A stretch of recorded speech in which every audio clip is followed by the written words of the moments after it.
Project के अंदर अभी तक क्या क्या काम हुआ हुआ है। यार ये आप लोग जो स्टूडेंट बैठे हो थोड़ी प्रैक्टिस कर रहे हैं तो थोड़ी सी आवाज़ हल्की रखना। रिकॉर्डिंग कर रहा हूँ तभी शो होना है, सही है। ठीक है, तो इस प्रोजेक्ट के अंदर देख लेते हैं कि अभी तक हमारे पास कितना काम हुआ हुआ है। पहले हम लोग अपनी डेटाबेस को लॉगिन कर लेते हैं, और डेटाबेस को लॉगिन करने के बाद मैं एज अ यूज़र जो अभी हूँ अपने अकाउंट लॉगिन करना चाह रहा हूँ, तो उस पर आ जाते हैं। ये हमारे पास यूज़र डेटा टाइप पड़ी हुई है, इसको हम लोग से पहले कंट्रोल ए कंट्रोल सी करके लॉगिन के फॉर्म पे आकर इसको पेस्ट कर देते हैं।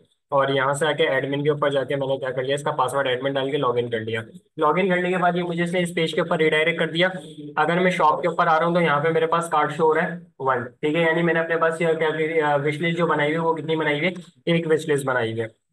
ठीक है, जब मैं इस विश लिस्ट के ऊपर क्लिक कर रहा हूँ यहाँ पे, तो मेरे पास ये विश लिस्ट दिखा भी रहा है, और साथ साथ मैंने यही वाला काम उठा के अपने कार्ड के पेज पे भी डाल दिया। ठीक है, अब जो मैंने टेम्पलेट सेलेक्ट करा था ना, उसके अंदर एक काम हुआ था कि अगर मैं इसके ऊपर क्वांटिटी बढ़ा रहा हूँ तो वहां पे आके मेरे पास ये जो मल्टीप्लाई कराकर आंसर दे रहा है, मेरे पास क्या हो रहा है, ऑटोमेटिकली बढ़ रहा है। तो ये काम अच्छा हुआ था। तो बस हमारे पास क्वांटिटी यहाँ पे बढ़ती आ रही है, जो भी आपकी होगी। अब आप यहाँ पे डॉलर आर एस वगैरह जो लिखना चाहते हो वो लिख सकते हो। जेक्यूटी का काम है, वैसे ये कर भी सकते हो।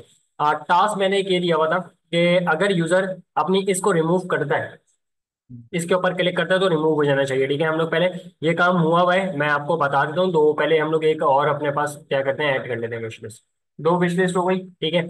हमारे पास यहाँ पर कार्ड पर आते हैं, और कार्ड पर आने के बाद अब मेरे पास यहाँ पे दो चीजें दिख रही होंगी। अब इसकी थोड़ी सी प्राइस एक्स्ट्रा इतनी गई हुई है, तो वो मेरे सामने वहां पे शो कर रहा है। मैं इसको यहाँ से आके रिमूव करता हूँ, तो मेरे पास जाके इसने रिमूव करा, और रिमूव करने के बाद मुझे रिडायरेक्ट कर दिया कहाँ पे, शॉप के ऊपर। सही है। अब ना एक काम यहाँ पर भी हुआ, यानी यूजर क्या कर सकता है, यहां से क्लिक भी करके भी हटा सकता है, और कार्ड के पेज से भी हटा सकता है। लेकिन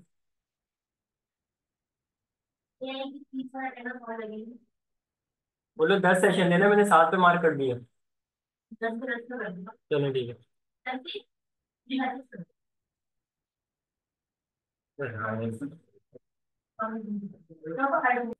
तो ये अब हमारे पास ना यहाँ पर एक चीज गलत हो रही है, और वो गलत ये हो रही है कि अगर यूजर यहाँ से हटा रहा है ना, तो जैसे मिसाल के तौर पे वो शॉप के पेज पे खड़ा हुआ, और शॉप के पेज पर आने के बाद उसने यहाँ से विश लिस्ट करा, विश लिस्ट वन बन गई। अब वो अगर इसके ऊपर क्लिक कर रहा है, इनफ है, उसको शॉप के पेज के ऊपर ही रिडायरेक्ट करे। लेकिन अगर वो यहाँ से विश लिस्ट करके अपने कार्ड वाले पेज के ऊपर जाके रिमूव कर रहा है, तो फिर ये तब भी रिडायरेक्ट कर रहा है शॉप के ऊपर। तो मुझे एक काम ये करना है कि इसके लिए दो फंक्शन अलग बनाने पड़ेंगे, क्योंकि मैंने यहाँ पर क्या करा हुआ है, एक फंक्शन क्रिएट करा हुआ है जिसके जरिए हमारी लिस्ट व्यू डिलीट हो रही है। तो मैं क्या करता हूँ, इसको यहाँ से कॉपी करता हूँ, और यहाँ पे लाके पेस्ट कर देता हूँ। ठीक है, फंक्शन का नाम चेंज कर देते हैं, remove wish list view from. Page का नाम लिख लेते हैं कि हमारे पास किस पेज से आके डिलीट कर रहे हैं, तो हमारे पास किससे डिलीट कर रहा है, कार्ड से कर रहा है। ठीक है, तो मैं यहाँ पर आके लिख देता हूँ क्या, खाली छोड़ दे रीडायरेक्ट को, खाली छोड़ दे उसी पेज पे वापस चले। नहीं वो पे, अब मैंने एक राउट भी तो बनाया हुआ है, खाली छोड़ूंगा तो वो इंडेक्स के पेज पे चला जाएगा। हम लोगों ने वो भी तो करा हुआ है काम। और इसके बाद मैंने इसको करा दिया रीडायरेक्ट कार्ड के ऊपर। ठीक है, एक जल्दी से इसका रिव्यू कर लेते हैं इसके अंदर हो क्या रहा है। रिक्वेस्ट गई हुई आईडी, पहले मैंने सेशन के जरिए आईडी उठाई, जो यूजर है उसकी आईडी वेरिएबल में सेव कराई। प्रोडक्ट की आईडी उठाई, वेरिएबल में सेव कराई। कस्टमर की आईडी, हम कस्टमर की आईडी पहले चेक कराई डेटाबेस में, और उसका रिकॉर्ड मिला तो उसके अंदर चेक करा लिया। फिर मैंने बोला विश लिस्ट के अंदर जाओ, उसके अंदर फिल्टर वाला काम करो। प्रोडक्ट को किससे कंपेयर करोगे, प्रोडक्ट के टेबल से। ये वाले कॉलम को कंपेयर करोगे यूजर वाले टेबल से, यानी इन्वेंट्री वाला टेबल जो हमारा बाय डिफॉल्ट बना हुआ था। उसके बाद डेटा को डिलीट करोगे, रिटर्न रिडायरेक्ट करा दोगे कहाँ पे, कार्ड के ऊपर बना दोगे। ठीक है, तो हमारे पास एक ये इसका यूआरएल बना हुआ होगा। तो मैं माई ऐप के अंदर आता हूँ, और अपने पास यूआरएल वाली फाइल में अगर इसको सर्च कर लेते हैं, यहाँ पे बना हुआ है। मैंने इसी को कॉपी करना है पूरा, यहाँ जाके पेस्ट करना है। फ्रॉम हमारे पास यहाँ पे कार्ड लिखा हुआ है, तो ये हटा देते हैं, ये इतना रख लेते हैं। और कौन सा वाला फंक्शन चलना चाहिए, तो मैंने कहा कि भाई ये वाला फंक्शन हमारे पास पूरा इसका चलना चाहिए। सही है। अब ये वाली चीज उठा के मैं कहाँ पे डाल दूंगा अपने, यहाँ पे कोई मिस्टेक है, अच्छा यहाँ पे कॉमा मिसिंग है।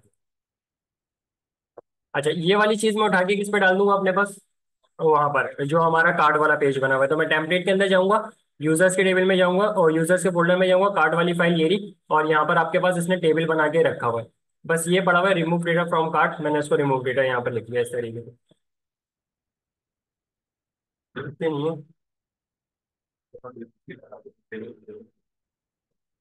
इधर बैठ जाओ। अबे शेयर स्क्रीन सेट है। यहाँ तक हमारे पास काम हो गया। अब यहाँ तक काम होने के बाद अगर मैं अपने पास गूगल पे जाता हूँ, और यहाँ पर आगे एक मरतबा पेज को रिलोड करके जो हमारे पास यहाँ पर विश लिस्ट अभी क्लियर हुई है, तो मैं विश लिस्ट को वापस से ही कर लेता हूँ। हाइड विश लिस्ट एक कर लेते हैं यहाँ से, और यहाँ से दूसरी कर लेते हैं, और यहाँ से हम लोग अपने पास तीसरी कर लेते हैं। तीन विश लिस्ट हमारे पास बन चुकी है। यहाँ से आके मैं इसको पहले को रिमूव कर रहा हूँ, तो मेरे पास ये वाला रिमूव यहाँ से हो गया। और इसके बाद यहाँ पर अगर मैं कार्ट के ऊपर आके यहाँ से कोई चीज रिमूव करता हूँ, तो इसके ऊपर क्लिक करा, रिडायरेक्ट इसने मुझे कर दिया कार्ट के ऊपर। ठीक है, तो यानी यहाँ तक हमारे पास सारा काम सही चल रहा है। अब मुझे जाकर अपने पास करना है इसको लॉग आउट, और एडमिन को करना है लॉग इन। ठीक है, तो एडमिन को लॉग इन कर लेते हैं। इसका मैं जो स्टेटस है वो एडमिन कर रहा हूँ, सही है। और इसको पहले यहाँ पे मैंने पेस्ट करा। इसके बाद यहाँ से मैंने इसका पासवर्ड उठा के एडमिन रखा। पहले इसको सेव कर लेते हैं, फिर लॉग इन करते हैं।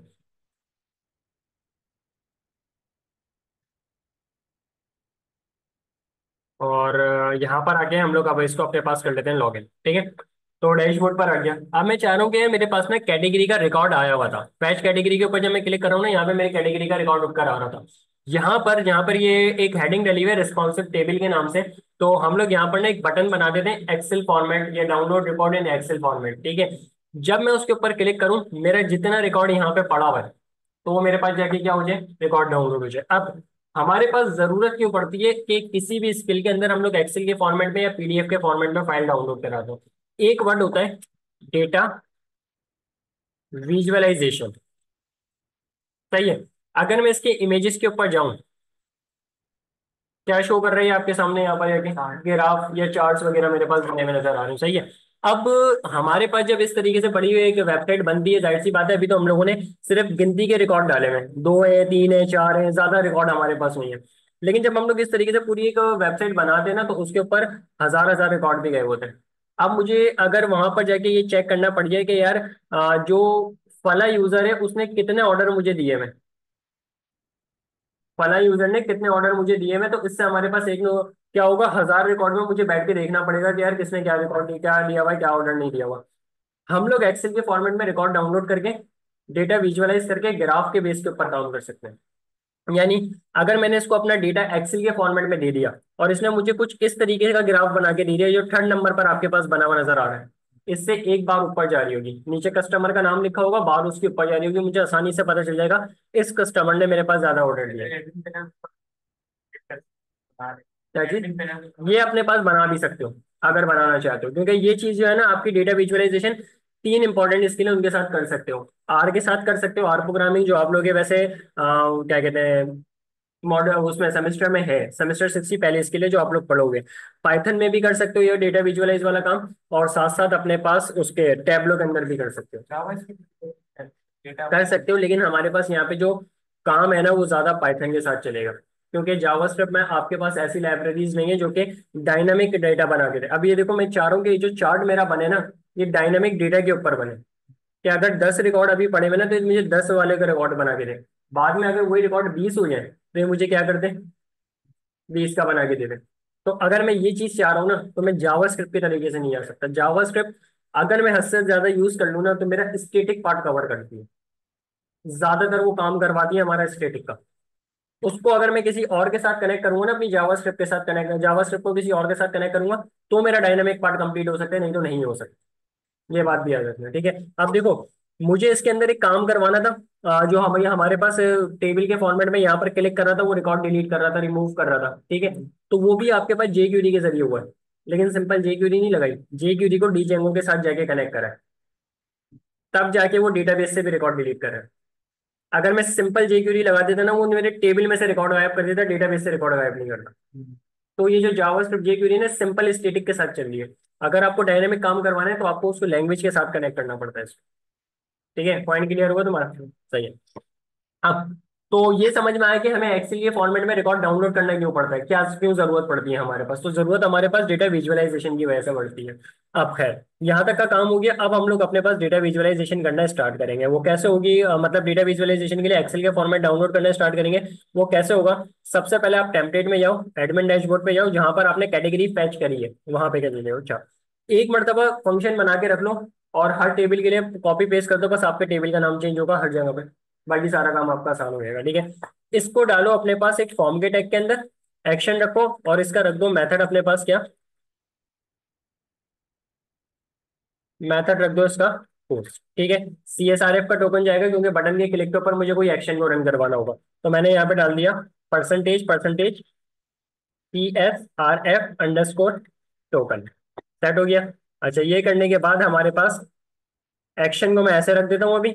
और एक्शन को ऐसे रखने के बाद हम लोग इसको बस बटन बना के छोड़ देते हैं। तो मैंने यहाँ पर एक बटन को क्रिएट कर लिया, बटन को एक क्लास दे दी मैंने। और क्लास मेरे पास बनेगी BTN डैश डार्क और MT-3। और यहाँ पर जाने के बाद मैंने लिख दिया क्या, download report in Excel format. सही है, मैंने बटन के ऊपर पूरा लिख दिया। अब मैं इधर आकर अगर पेज को रिलोड करता हूँ तो मेरे पास बटन बटन बना हुआ नजर आ रहा है। सही है। अब स्टार्ट करते हैं। तो इस चीज के लिए करने के लिए हमें क्या करना पड़ेगा, अपने माई ऐप के अंदर जाना पड़ेगा और अपने पास URL वाली फाइल को भी ओपन करना है और साथ साथ कहाँ पर ओपन करना है, ऑथ वाली फाइल को भी ओपन करना है। एक फंक्शन को क्रिएट करेंगे और उसका फंक्शन का नाम मैं यहाँ पर अपने पास रखूंगा def export to Excel round bracket request. ठीक है। और यहाँ पर आपके पास कॉलन आ जाएगा। कॉलन करने के बाद आप यहाँ पर अपना काम स्टार्ट करोगे, जो भी आपका काम स्टार्ट होगा। अब एक्सेल के अंदर सबसे पहले वर्कबुक होती है। वर्कबुक के अंदर मल्टीपल शीट्स होती है। ठीक है। तो हम लोग यहाँ पे शीट वाइज काम करेंगे। तो पहले हमें वर्कबुक बनानी है, फिर वर्कबुक के बाद हमें शीट वगैरह बनानी होगी। सही है। तो सबसे पहले इसका एक पैकेज है, पाइप इंस्टॉल ओपन पाई एक्सेल के नाम से। ठीक है। ये वाली कमांड मुझे क्या करनी पड़ेगी, अपने पास चलानी पड़ेगी। मैंने इस कमांड को यहाँ से कॉपी करा और अपने टर्मिनल को ओपन करके, अच्छा अभी के लिए मैं इसको कमेंट कर रहा हूँ क्योंकि मैं कमांड चलाऊंगा वो एरर को पिक करेगा और मेरी कमांड नहीं चलाने देगा। तो मैंने पहले ये वाली कमांड चला ली अपने पास।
सही। अब हमारे पास यहाँ पे कमांड चल चुकी है, तो मैं अपना काम अपने पास इसके अंदर क्या कर सकता हूँ, स्टार्ट कर सकता हूँ। तो मैंने इसको अनकमेंट करा सबसे पहले अपने पास। अनकमेंट करने के बाद यहाँ पर आते, और यहाँ पर आने के बाद आपके पास सबसे पहली जो चीज बन रही है वो आपके पास बन रही है, एक वर्कबुक क्रिएट हो रही है। ठीक है। क्योंकि मैंने अभी आपको बताया कि हमारे पास पहले वर्कबुक क्रिएट होगी और फिर उस वर्कबुक को हम लोग अपने पास करके एक्टिवेट करेंगे। तो यहाँ पे मैंने क्या करा, एक वेरिएबल बनाया वर्कबुक के नाम से। लेकिन यहाँ पर आपको वर्कबुक ऊपर कॉल करनी पड़ेगी कुछ ऐसा। अच्छा, इसका ये ऐसे पिक करेगा लेकिन आपको यहाँ पे W कैपिटल करना है।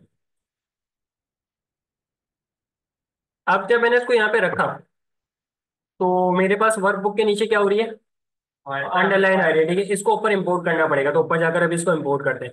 नेक्स्ट लाइन में जाके मैंने एक अपने पास क्या करा, वेरिएबल बनाया वर्कशीट के नाम से। और यहाँ पे आके लिखा worksheet is equal to workbook. अच्छा, ये वर्कबुक अब जो मैं लिखूंगा ऊपर वाला वेरिएबल कॉल करूंगा। सही है। तो वो स्मॉल में होगा हमारे पास। वर्कबुक डॉट मैंने यहाँ पे क्या कर लिया, एक्टिव, यानी इसको एक्टिव कर लो। अब वर्कबुक के अंदर वर्कशीट बनेगी। वर्कशीट का नीचे टाइटल सेट हुआ होता है, तो मुझे यहाँ पे टाइटल भी सेट कराना है। तो मैं अगली लाइन में यहाँ पे क्या सेट करा रहा हूँ, अपना टाइटल सेट करा रहा हूँ कि भाई जो आप रिपोर्ट डाउनलोड करके दोगे उस पर शीट 1 लिखा हुआ नहीं आना चाहिए, शीट क्या लिखा हुआ आना चाहिए, डेटा वगैरह। ठीक है। इस तरीके से या कुछ भी हमारे पास रिकॉर्ड आना चाहिए। तो यहाँ पे आने के बाद मेरे पास कौन सा वाला वेरिएबल यहाँ पे, अच्छा वर्कशीट वाला वेरिएबल कॉल करना है, डॉट टाइटल। और टाइटल के अंदर आने के बाद यहाँ पर आप दे दोगे अपने पास। अब मैं क्या करवा रहा हूँ, कैटेगरी को फैच करा रहा हूँ। तो यहाँ पे मैंने लिख दिया कैटेगरी डेटा। सही है। मैंने ये कर दिया कि भाई कैटेगरी डेटा है। अब इसको ऊपर कॉल कर लेते हैं पहले हमारे पास। तो यहाँ पर आते हैं हमारे पास फ्रॉम ओपन पाई एक्सेल, जो हम लोगों ने अभी अपने पास करा है, इंपोर्ट कर लेना उसके अंदर से क्या, वर्कबुक को इंपोर्ट कर लेना। अब नहीं, वर्कबुक हमारे पास होगा, वर्कशीट ऑटोमेटिकली कॉल हो जाएगी उसके अंदर से। सही है। अगर अब मैं इन 3 लाइनों के अंदर देखो तो मेरे पास कहीं पे भी येलो लाइन नजर नहीं आ रही है। सही है। अब अगली लाइन आपके पास जो लिखी हुई है, worksheet dot append ID underscore category underscore name. ये क्या करेगा, आपके पास टॉप पर हेडिंग डालेगा। हमारे पास जब भी रिकॉर्ड डाउनलोड होता है तो ऊपर बकायदा हेडिंग आ रही होती है कि इस कॉलम में आईडी आ रही है और इस कॉलम के अंदर मेरे पास क्या आ रहे हैं, कैटेगरीज के नाम आ रहे हैं। तो मैं यहाँ पे क्या लिखूंगा, वर्कशीट डॉट अपेंड। और अपेंड में आने के बाद यहाँ पर आप लोगों के पास जितने डेटाबेस के अंदर कॉलम मौजूद है, ठीक है, मेरे पास डेटाबेस के कॉलम कम मौजूद है तो मैं कम लिखूंगा। आप लोगों के पास अगर ज्यादा कॉलम मौजूद है तो आप ज्यादा लिखोगे। इसके स्पेलिंग को सही कर लेते हैं। अपेंड राउंड ब्रैकेट, इसके अंदर आपके पास स्क्वायर ब्रैकेट आएगा, इसको एक को हटा देते हैं। हमारे पास सिंगल कोट्स में मैंने कहा सबसे पहले डालना एक आईडी के कॉलम की हेडिंग, सही है। उसके बाद हेडिंग डालना कैटेगरी। डिफरेंट डेटाबेस कौन सा के साथ काम है डेटाबेस। हम्म। तो आपने तो अभी कौन सा लगाया हुआ है, एसक्यूएल लगाया हुआ है, माई एसक्यूएल के साथ भी काम। कुछ भी, हाँ, काम ऐसे ही होगा आपके पास, ठीक है, क्योंकि देखो मुझे अभी ना टेबल कॉल नहीं करना, मुझे अपने मॉडल का नाम कॉल करना है। तो जब मैं मॉडल का नाम कॉल करूंगा तो चाहे पीछे माइस्क्यूल चल रही हो चाहे वो एसक्यूएल कुछ भी चल रहा हो, आपको रिकॉर्ड उठा के लेकर आएगा, सही है। अच्छा, यहाँ तक मेरे पास एक वर्कबुक क्रिएट हो गई, वर्कशीट क्रिएट हो गई। वर्कशीट को मैंने टाइटल दे दिया और ऊपर हेडिंग को सेट कर दिया। अगर मैं भी जाके इसका काम मतलब एंड करके डाउनलोड वाला काम भी कर लूँ ना, तो मेरे पास क्या होगा, ऊपर हेडिंग आ रही होगी, नीचे रिकॉर्ड नहीं आ रहा होगा। अब नेक्स्ट काम हमें क्या करना है, और जो डेटा डेटाबेस से रिकॉर्ड उठा के लेकर आना है। तो वो जो ऑल वाला था, डॉट ऑब्जेक्ट डॉट ऑल वाली कहानी, वो हम लोग यहाँ पर करेंगे। लेकिन इसमें ये चीज आपकी डेटाबेस के कॉलम के नाम होने चाहिए। तो यहाँ पे दो जगह पे आपको समझना है, तो पहले हम लोग उसको मैं करवा देता हूँ फिर आपको बता देता हूँ। डेटा इज इक्वल्स टू, हमारे पास क्या नाम था, कैटेगरी नाम था, मेरे ख्याल से सी स्मॉल था। हाँ, category dot objects dot all. ठीक है, ऑल के बाद आप इसमें क्या लिखोगे, अपने पास dot view value underscore list. अब यहाँ पे सबसे पहले मैंने आईडी का कॉलम लिया, तो यहाँ पे मैं कैटेगरी नेम प्रिंट नहीं करवा सकता। मैंने कहा डेटाबेस का कॉलम होगा कौन से नाम से, आईडी। स्मॉल के नाम से होगा, जो हम लोगों ने वहां पे पहले भी देखा अपने पास, कॉमा करके। अच्छा, अब क्या हुआ, पॉज हो गई स्क्रीन।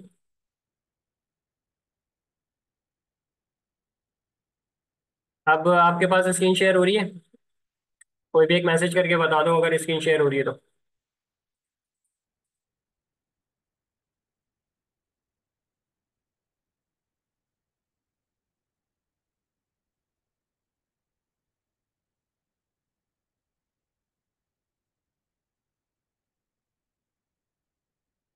चलो ठीक है, सही है। तो यहाँ पर आगे मैंने लिख लिया अपने पास cat underscore n m name. अब एक मरतबा खाली चेक कर लेते हैं क्या वाकई हमारे पास ये मौजूद था। मैं मॉडल्स डॉट फाइव वाली फाइल के अंदर आता हूँ, कैट अंडरस्कोर नेम हमारे पास यहाँ पे लिखता हूँ। अब क्या करेगा ये, अब यहाँ तक तो हम लोगों ने शीट वगैरह बना ली थी। अब इसके बाद क्या होगा, हमारे पास डेटाबेस के इस वाले मॉडल में जाएगा और रिकॉर्ड उठा के कौन से वाले वेरिएबल में सेव कर देगा, डेटा वाले वेरिएबल में हमारे पास यहाँ पे काम सेव हो जाएगा, ठीक है। तो डायनेमिक रिकॉर्ड भी हमारे पास उठ के सेव हो चुका है। अब जितना भी डेटा होगा वो मुझे वहां पे बता रहा होगा। नेक्स्ट लाइन में आपको क्या करना है कि लूप बन रहा है फॉर रो इन डेटा, और इसने एक लूप बना दिया वर्कशीट डॉट अपेंड, ठीक है। अगर मैं यहाँ पे लूप की बात को समझना चाहूँ, जैसे मैंने यहाँ पे लिखा फॉर आर, मैं रो नहीं लिख रहा, आर लिख रहा हूँ, r in data colon worksheet dot append. अब इसका मतलब हमारे पास यहाँ पे क्या होगा, लूप लगाने का कॉन्सेप्ट यहाँ पे क्यों बन रहा है, कोई जवाब इसका अगर तुम बताओ तो। डाटा के अंदर से वो सारे वेरिएबल आ रहे हैं उसको अपेंड है, लेकिन फिर आईडी कहाँ है। हम्म। आईडी कहाँ है, मतलब आईडी और नेम दोनों एक साथ। देखो, मैंने कहा कि आपको इस ऑब्जेक्ट में इस वाले मॉडल में आने, इस वाले मॉडल में आने के बाद इसके टेबल से सारा रिकॉर्ड उठाने, और उसके कौन कौन से कॉलम होने चाहिए मेरे पास, कैटेगरी नेम और आईडी, क्योंकि यही दो कॉलम हमारे पास पड़े हुए थे। मैंने बोला उठा के कौन से वाले वेरिएबल में सेव कर देना, डेटा में। अब मैं बात कर रहा हूँ, मैं अभी रिपोर्ट डाउनलोड कर रहा हूँ, दो रिकॉर्ड पड़े हुए हैं, ठीक है, बाद में 10 रिकॉर्ड हो गए। तो मैंने उसको क्या कर दिया, लूप के साथ कनेक्ट हो गया कि जब जब तुम्हें डेटाबेस में जितने रिकॉर्ड मिलते रहे उतने मेरे एक्सेल के फॉर्मेट में डाउनलोड करके देना। जैसे हम लोग अगर कोई भी जब रिकॉर्ड को फैच कराते हैं, सारा रिकॉर्ड जब फैच करा रहे होते हैं, तो यहाँ पे तो हम लोगों ने ऑल वाला मेथड यूज करा था, वहां पे आके फोर ईच का लूप लगाया था, फोर का लूप लगाया था फैच करते हुए, वही सारा नहीं यहाँ पर हो रहा है कि जब जब आपको डेटाबेस से रिकॉर्ड मिलता रहे, आप यहाँ पर जाके मुझे क्या करते रहोगे, उसको प्रिंट करके देते रहोगे, सही है। मतलब उसको अपेंड करते रहोगे, और इसका मतलब आपके पास क्या है, हर नए रिकॉर्ड को एक नई रॉ में ऐड करना। ये नहीं करना कि पहली रॉ बना, बस एक रॉ बनाओ और उसी के अंदर सारा डेटा जा रहा हो, नहीं। पहले एक रॉ का डेटा आपने कंप्लीट कर लिया, उसके बाद दूसरी रॉ बना दो, फिर तीसरी, फिर चौथी, फिर पांचवी। होगा क्या, जब इसको यहाँ पे डेटा में से कुछ चीज मिलेगी, यानी एक डेटा, सिंगल डेटा सबसे पहले मिला, इसने उस डेटा को फेंका किसके अंदर, आर के अंदर। आर के अंदर फेंकने के बाद इसने क्या कर दिया, एक रॉ बना दी, और एक रॉ के अंदर मेरी वैल्यू को जाके फिट कर दिया। अब लूप हमारा दोबारा चलेगा, और दोबारा चलने के बाद इसने क्या कर दिया, सेकंड रॉ बना दी, फिर ऊपर गया, फिर लूप चलाया, फिर थर्ड रो, फिर फोर्थ रो, फिर फिफ्थ, फिर सिक्स, इस तरीके से आपका चलाता रहेगा सारा काम। सही है। तो यहाँ तक हमारे पास काम हो चुका है, वर्कशीट और अपेंड वगैरह कर लिया। अच्छा, जो ऑनलाइन क्लास कनेक्ट जिन्होंने करी हुई है, अभी थोड़ी देर के बाद डिस्कनेक्ट हो जाएगी। सही। अच्छा, यहाँ तक आ गए थे हम लोगों ने अपने पास उसका डिस्कस कर लिया था कि हमारे पास हर बार क्या होगा, एक नई रो जनरेट होगी और उसके अंदर हमारे पास रिकॉर्ड शो हो रहा होगा। सही है। अब आगे जाकर हमारे पास कहानी क्या हो रही है, एक आपको एचटीटीपी रिस्पॉन्स बनाना है एक्सेल के कंटेंट के लिए। अब ये थोड़ा सा हमारे पास रिस्पॉन्स थोड़ा सा बड़ा है, हम लोग वहां पर इसको लेके समझ लेते हैं कि हमारे पास क्या काम। अब जैसे आपको पता है कि यार हम लोग जब एपीआई वाला काम करते हैं या किसी थर्ड पार्टी का चीज का यूज करते हैं, तो उसके अंदर हमारे पास रिक्वेस्ट भी जा रहा होता है, रिस्पॉन्स भी जा रहा होता है। तो ये वो वाले रिस्पॉन्स एक जनरेट कर रहा है आपके पास। जब भी डीजेंगो के अंदर आपको एक्सेल फॉर्मेट के अंदर, या फिर आपको अपने पास क्या कहते हैं, एक्सेल फॉर्मेट के अंदर या पीडीएफ के फॉर्मेट के अंदर अगर आपको रिपोर्ट डाउनलोड करनी है, तो आपको कुछ इस तरीके से कंटेंट टाइप वगैरह अपने पास बनाना पड़ेगा। ये बकायदा एपीआई की टेस्टिंग वगैरह के लिए हमारे पास यूज होता है। तो यहाँ पर थोड़ा सा थर्ड पार्टी वाला काम हो रहा है, तो इसलिए उसको मुझे यहाँ पे पास करना पड़ेगा। अब ये करने के बाद ना हमारा एक रिस्पॉन्स तो बन गया। मुझे यहाँ पे क्या करना है, किस फाइल में रिपोर्ट डाउनलोड करानी है, तो यहाँ पे मैंने लिख दिया कि भाई फाइल का नाम होना चाहिए कैटेगरी। सही है। कैटेगरी करने के बाद कहाँ पर आ रहा है, ये यहाँ पर आ रहा है। सही है। अब हम लोग ऊपर जाएंगे और ऊपर आने के बाद यहाँ पर एक चीज को कॉल करेंगे, from django dot H T T P import. और इम्पोर्ट मुझे क्या करना है, हम लोगों ने अभी नीचे देखा जो लिखा हुआ था H T T P response. Request की अभी मैंने यूज नहीं करा, नहीं तो मैं H T T P request भी यूज कर सकता हूँ, ठीक है। लेकिन अभी हमारे पास रिस्पॉन्स यूज हो रहा है, तो मैंने रिस्पॉन्स बना लिया और मैंने डेटा अपनी। डाउनलोड करके देख। हाँ, अब ये मेरा डेटा डाउनलोड करा के देगा इस कंटेंट टाइप की वजह से। ठीक है। अच्छा, एक चीज है, आप लोगों ने थोड़ा बहुत उसके ऊपर काम करा होगा, ठंडा उसके ऊपर क्या कहते हैं, क्या नाम होता है, पोस्टमैन के ऊपर। तो पोस्टमैन नहीं, मैं यहाँ पर आपको एक चीज के खाली बता देता हूँ, ये आपके पास है थंडर की लाइन। पोस्टमैन आपको बाकायदा अलग से डाउनलोड करना पड़ता है। थंडर की लाइन आपके वीएस कोड के अंदर एक एक्सटेंशन है, खुद ही इंस्टॉल हो जाती है। छोटी सी एक्सटेंशन है, पूरा वही इंटरफेस आपको ओपन करके देगा जो आपको किस में दिख रहा होता है, पोस्टमैन में दिख रहा होता है। यही पूरा इंटरफेस होता है हमारे पास, वही दिख रहा है। यहाँ से सारे आपके गेट पोस्ट वगैरह आ गए, तो मुझे कोई एक्स्ट्रा चीज डाउनलोड नहीं करनी पड़ी, तो मैं एपीआई की टेस्टिंग के लिए ये काम कर सकता हूँ। अब जब हम लोग यहाँ पर एपीआई की टेस्टिंग करते हैं, तो बाकायदा हमें यहाँ पर एक चीज पास करनी पड़ती है, कंटेंट टाइप एप्लीकेशन सिलेक्शन। ये जो हम लोग यहाँ पे पास करते हैं ना, ये यही चीज है आपकी, इन दो इन दो लाइनों में। ठीक है। अच्छा, यहाँ तक काम हो गया। वर्कबुक को मैंने सेव करा लिया एज अ रिस्पॉन्स के तौर पे, और उसके बाद मैंने करा दिया रिटर्न रिस्पॉन्स। तो मैं यहाँ पर यही करूंगा, अपने पास वर्कबुक को कराऊंगा सबसे पहले सेव। अच्छा, वेरिएबल का नाम कॉल करा है यहाँ पे मैंने, सेव कराऊंगा रिस्पॉन्स के साथ। और सॉरी, रिस्पॉन्स होगा हमारे पास वेरिएबल जो ऊपर बना हुआ है, इसको कॉपी करके मैं नीचे रख देता हूँ। और मैंने यहाँ पे करा लिया रिटर्न रिस्पॉन्स। अब हमें क्या करना है, इस फंक्शन का यूआरएल बनाना है बकायदा जाके। तो मैं अपने पास यूआरएल बना लेता हूँ। तो अपने पास सबसे पहले मैं आता हूँ यहाँ पर अपने माई ऐप के अंदर यूआरएल डॉट पाई वाली फाइल में, और इस पाथ को पूरा कॉपी करके पेस्ट कर दूंगा। और पेस्ट करने के बाद यहाँ पे मेरे पास आ जाएगा एक्सपोर्ट टू एक्सेल। ठीक है। और यहाँ से इसको मैं हटाऊंगा। कौन सा वाला फंक्शन चलाना है, तो मैंने कहा भाई फंक्शन का नाम मेरे पास यही है, भले सेम हो सकता है, आप लोग चेंज करना चाहते हो कर लो। इसको कॉपी करने के बाद मैं क्या करूंगा, यहाँ पे लाके पेस्ट कर दूंगा एक्सपोर्ट टू एक्सेल को। अब क्लिक करके चेक कर देंगे हमारे पास क्या काम हो रहा है। तो इसके लिए मैं इधर आता हूँ, पेज को एक मरतबा रीलोड करता हूँ, दो रिकॉर्ड मेरे पास पड़े हुए यहाँ पे नजर आ रहे हैं। मैंने इसके ऊपर क्लिक करा, और जैसे ही मैंने इसके ऊपर क्लिक करा, तो मुझे कह रहा है worksheet object is not callable. ठीक है, कहीं पर एरर दिया होगा, चेक कर लेते हैं कौन सी लाइन में एरर दिया है इसने। और डॉट पाई लाइन नंबर 288 के अंदर एरर दे रहा है मुझे। ये शायद मैंने गलत लिख दिया। वो राउंड ब्रैकेट गलत लगा दिया था मैंने। ठीक है। और तो उसकी वजह से हमारे पास पंगा आ रहा था। खैर, बैक आते हैं, रिलोड करते हैं। अब क्या कह रहा है, कौन सी लाइन में एरर दे रहे हैं मेरे पास, कैटेगरी डेटा और डॉट पाई लाइन नंबर 289। इसका फसला तो नहीं काटा अंडरस्कोर का। बढ़िया, ठीक है।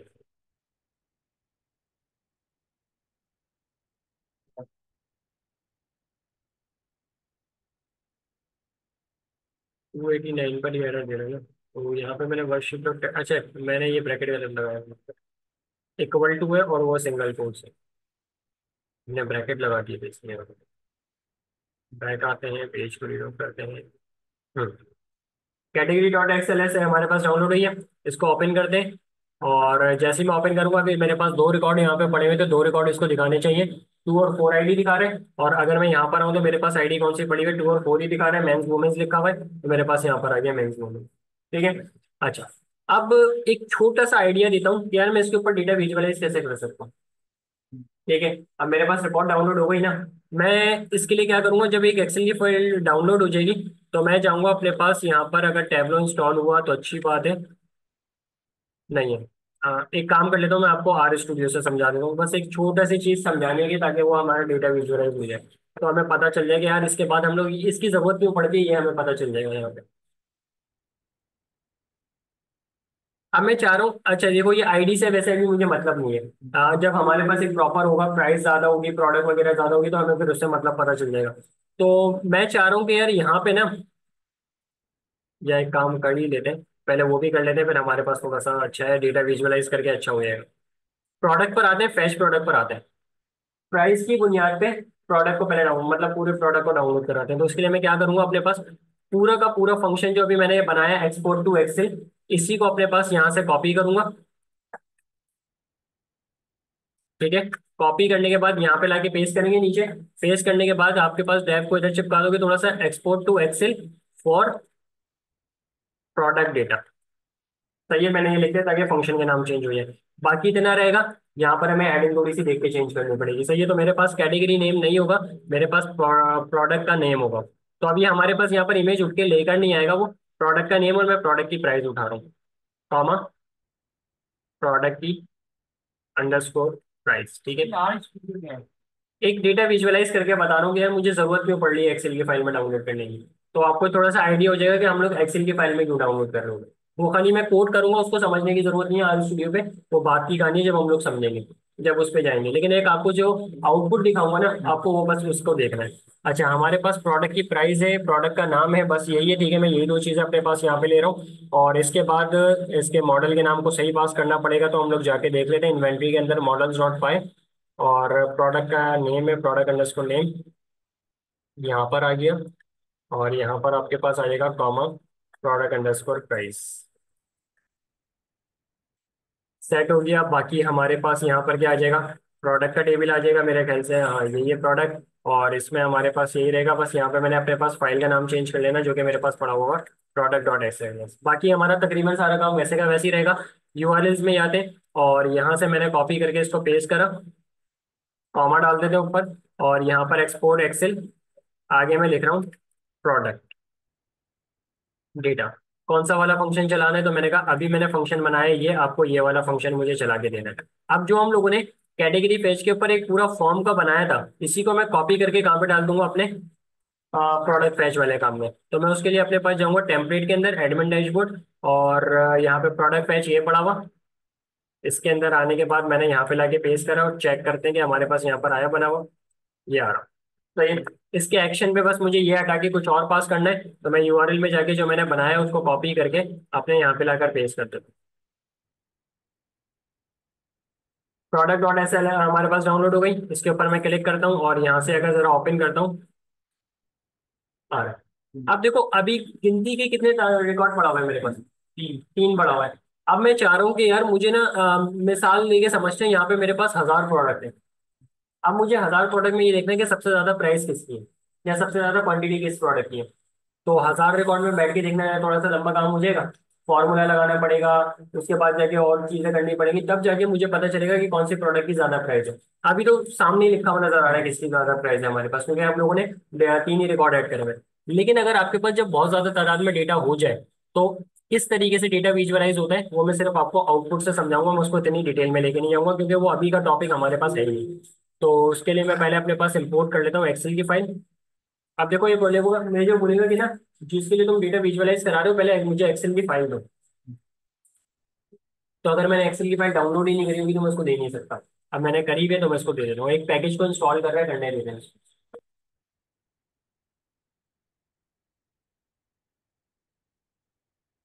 क्या सर, आर प्रोग्रामिंग होती हम्म। है? अब इसके अंदर भी अलग अलग प्लॉट बनते हैं।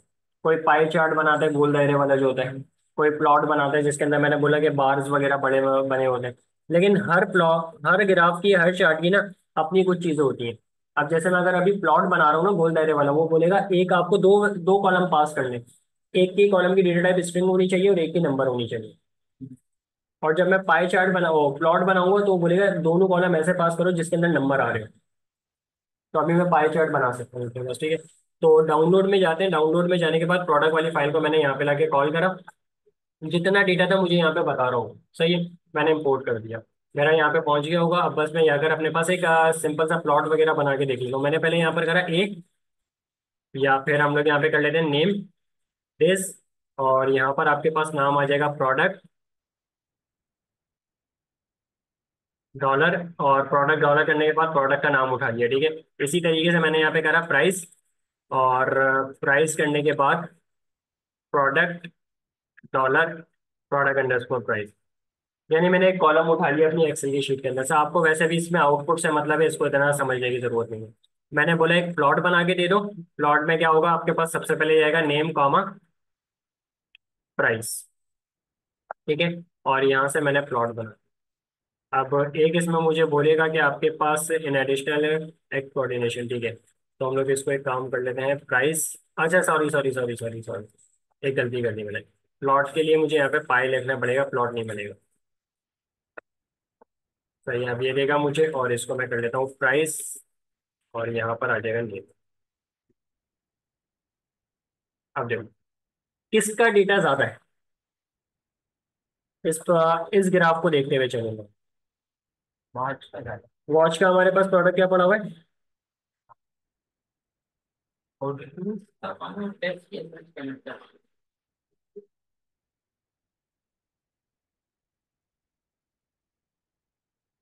हम्म। बहुत का ज्यादा टेस्ट के। टेस्ट का बिल्कुल कम है यहाँ पर। अब देखो हम लोग एक काम और कर सकते हैं, इसके अंदर कलर बना सकते हैं वगैरह, ठीक है। मैं पहले अपने डेटा को देखूं तो मेरे पास यहाँ पे वॉच और टेस्ट का ज्यादा है ना, तो उसमें बहुत ही ज्यादा बड़ा ग्राफ बना के दे दिया। और बिल्कुल एक लाइट सा, बिल्कुल लाइट सा कलर इसने मुझे किस पे बना के दिया है, टेस्ट पे बना के दिया। क्योंकि इन दो की वैल्यू को कंपेयर करो। सॉरी टेस्ट लिखा, वॉच का ये रखा हुआ इसने। शूज का बिल्कुल मामूली सा बना के दिया इसने मुझे, शूज का मामूली सा बना के दिया। टेस्ट का बाकायदा बड़ा बना के दिया। अब मैं अगर इन दो की वैल्यू को चेक करूँ और इसकी वैल्यू को चेक करूँ, जमीन आसमान का फर्क आ रहा है मेरे को। तो उसकी वजह से मेरे पास क्या हो रहा है, थोड़ा सा रिलायबल है। अब हमारी गलती है कि हम लोगों ने जब प्राइस ऐड करी थी तो उसके अंदर रैंडम डेटा ऐड कर दिया था। किसी की प्राइस बढ़ा दी बहुत ज्यादा, किसी की कम कर दी। तो उसकी वजह से हमारी प्लॉटिंग थोड़ी सी खराब हो रही है। लेकिन अगर मेरे पास एक्सेल के फॉर्मेट में डाउनलोड होगा रिकॉर्ड, मतलब पड़ा हुआ होगा, तो मेरे पास यहाँ पर आराम से ग्राफ बनेगा, जिसके जरिए मैं आसानी से डेटा विजुअलाइज कर सकता हूँ कि मेरे इस फला प्रोडक्ट की प्राइस ज्यादा है, फला प्रोडक्ट की क्वांटिटी ज्यादा है। तो मुझे वो काम थोड़ा सा समझने में और आसान हो जाएगा, ठीक है। तो ये काम हमारे पास यहाँ पर इस तरीके से होता है एक्सेल के फाइल का डाउनलोड। पीडीएफ में भी कर सकते हो अगर आप लोग करना चाहो तो। ये खाली मुझे यहाँ पर आपको एक प्लॉट बनाना था, आर प्रोग्रामिंग को इतना समझाने की जरूरत नहीं है। मुझे एक वो बनवाना था तो वो मैंने बना दिया। अब इसमें आप कुछ भी काम मतलब पीडीएफ के फॉर्मेट में भी डाउनलोड करना चाहो ना तो कर सकते हो। बस आपके पास जो चेंजेस होंगी वो चेंजेस होंगी थोड़ी सी यहाँ पर आके। अभी हमारे पास लास्ट में अगर आप देखो तो क्या लिखा हुआ नजर आ रहा है, spreadsheet, spreadsheet as ML dot sheet. यहाँ पे नाम चेंज हो जाएगा। हमें पता है एक्सेल को स्प्रेडशीट कहते हैं, ठीक है। अब पीडीएफ की बात ही हमारे पास अलग हो जाएगी। और अगर आप चेक करो तो एक आपने जो पैकेज इंस्टॉल करा था उसका नाम यहाँ पर आ रहा है, ओपन एक्सेल फाइल। वो लेकर आ रहा है मेरे पास यहाँ पे, ठीक है। तो इसको मैं फोल्डर यहीं पर ही रख रहा हूँ। अब दो काम हमारे मेन रह गए इसके अंदर, पीडीएफ और एड टू फाइल। इसके अंदर आधा काम हुआ हुआ है। अब जैसे मैं अगर यहाँ पर आऊँ एडमिन अंडरस्कोर डैशबोर्ड पे, और डैशबोर्ड पर आने के बाद इसको मैं कर देता हूँ लॉग आउट यहाँ से। चेकआउट के पेज पे आ रहा हूँ ना, चेकआउट का पेज बना के इसने मुझे रख के दिया हुआ है। यहाँ पे मुझे क्या करना पड़ेगा चेकआउट के लिए, हाँ मुझे डिटेल करो तो। जो उसने प्रोडक्ट एड टू कार्ट मतलब विश लिस्ट में बनाई हुई है, वही प्रोडक्ट विश लिस्ट से उठा के कहाँ पे दिखानी पड़ेंगी मुझे, यहाँ पे दिखानी पड़ेंगी। ये सारी इन्फॉर्मेशन फिल करवानी पड़ेगी। बटन के क्लिक के ऊपर कहाँ पे रिकॉर्ड पहुंचाना चाहिए, डेटाबेस में पहुंच जाना चाहिए, ठीक है। वही फॉरेन की वाला काम हमारे पास इसके अंदर होगा। जब रिकॉर्ड डेटाबेस में पहुंच जाएगा उसको एडमिन डैशबोर्ड में फैच करा दूंगा। बाय डिफॉल्ट हम लोग इसका जो स्टेटस है वो पेंडिंग रख देंगे कि भाई ऑर्डर कंप्लीट नहीं हुआ, पेंडिंग स्टेटमेंट। जब ऑर्डर डिलीवर हो जाएगा एडमिन बटन के क्लिक के ऊपर उसका स्टेटस चेंज कर देंगे। तो ये हम लोग अपने पास काम रह गया।